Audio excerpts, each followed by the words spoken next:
What will your life look like if fear wasn't in control? Most of us don't realize that most of our decisions are being taken by fear. The jobs that we decide to go in for, the dreams that we decide to pursue, or the truth that we even tell the people around us. And sometimes we think that it is being logical, but the reality is we are just trying to be careful. When I was younger, I believed that the people who are courageous, the people who act so brave, didn't have fear in them. But the reality is, as I grow, as I get the experience, I've come to realize that courage is not the absence of fear. It is simply the ability to act despite the fear. The people that we admire so much, the innovators, the creators, the leaders that we admire so much, they do have fear in them. They do feel that fear. It's just their ability to act despite that fear. They don't let it be their driver.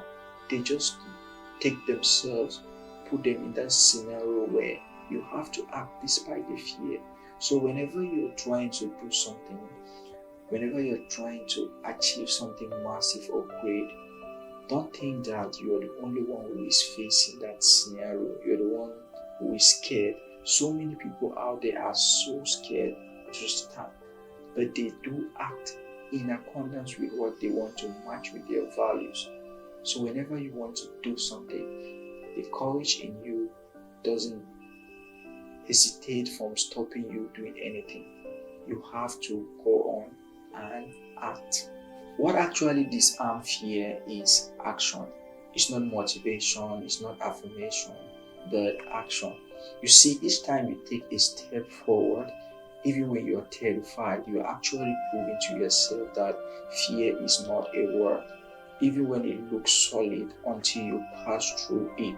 If you have ever built something, if you have ever tried to start something, you understand what I'm talking about. That fear of not being good, that fear of looking so bad, that fear of not being successful. But that is the reality. Despite being terrified, you still took the action. People don't get inspired by your perfection. People get inspired by your honesty. And in leadership, real leadership, you have to take the action. You have to take that step to become a reality of what you want to achieve, to become that inspiration to people, because they are going to be more relatable when you are honest, not when you are scared, not when you're trying to be perfect. It is when you feel over and over, then you can overcome that fear.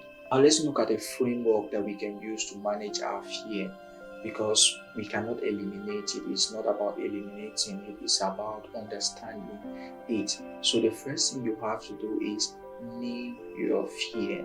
You cannot fight something that you don't understand. So you have to write it down, say it out loud. What exactly am I afraid of? Once you have done this, it loses some of its power. Just your ability to understand that this is what I'm afraid of. It just gives you the courage to keep fighting. The thing is, build courage. Courage is like a muscle. You don't get up one morning and then you become fearless. You have to practice it. You have to work on it. Make that difficult call. Share your ideas. Speak in meetings.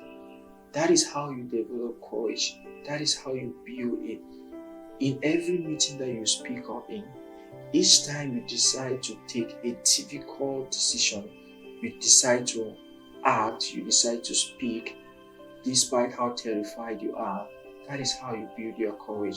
And that is how you become more powerful, you become more comfortable. Because fear doesn't just disappear, it comes in so many ways that you have to overcome it. And once you're able to overcome your fears, you become more powerful, you become more courageous. After you've worked on your courage, what do you do next? You have to create a safe environment through preparation. Fear often comes as a result of uncertainty. And one thing I've learned as a project manager is that preparation reduces your level of panic. When my plans are clear, the communication is clear, risks are identified, fear has no room to whisper. Now you have to understand that preparing that safe environment doesn't mean that you can control that fear. It's just your ability to reduce the uncertainty. It gives you the mastermind to understand what comes next, what can destabilize you, what can stop you from achieving your goals, because the uncertainties are going to develop that fear in you. Whenever you're going to speak, you have to identify the necessary things. You have to plan ahead before you go and start speaking. Understand what your audience want from you. If you're planning for a project as a project manager, you should have the goal of your project well written down. You should identify all the risks that can destabilize your project. That is how you overcome fear. Because at that moment, you're certain with anything that could go wrong and how you can fix it. In that space, you have overcome fear. And I need you to remember this: fear is information, it's not an instruction. So, whenever you feel fear, I need you to listen. Don't run. It's trying to tell you something. Maybe it's saying you deeply care about this project, or it's saying something like, oh, you're growing, you have learned something, keep on pushing, or you have been working hard in school and you deserve this reward. You can't give up now, keep on pushing. Fear is not an enemy, it is your compass, and how you overcome it determines how focused you are, how you create a safe environment, how you listen to it, and how you respond to it. There's a quote I once read that changed the way I look at fear. It says, "The cave you're afraid to enter holds the treasure you seek." And that is true. Each time I face fear, each time I surprise fear and act on it, there is something waiting for me on the other side: growth, opportunities, freedom. As long as I act on it and respond to it positively, there's always an opportunity, there's always growth, there's always freedom waiting for me at the other side. So here's the truth: fear doesn't go away. You learn to dance with it. You don't wait for that moment where you feel ready, because it's never going to come. You just have to believe in yourself and keep on working on it. You don't wait for confidence to come. You have to start working on your courage. And one day, it won't feel like a monster. It is going to feel like a friend that you're familiar with. And in that moment, that is when you overcome your fear. So if you're listening to me right now, I need you to stop running away from fear.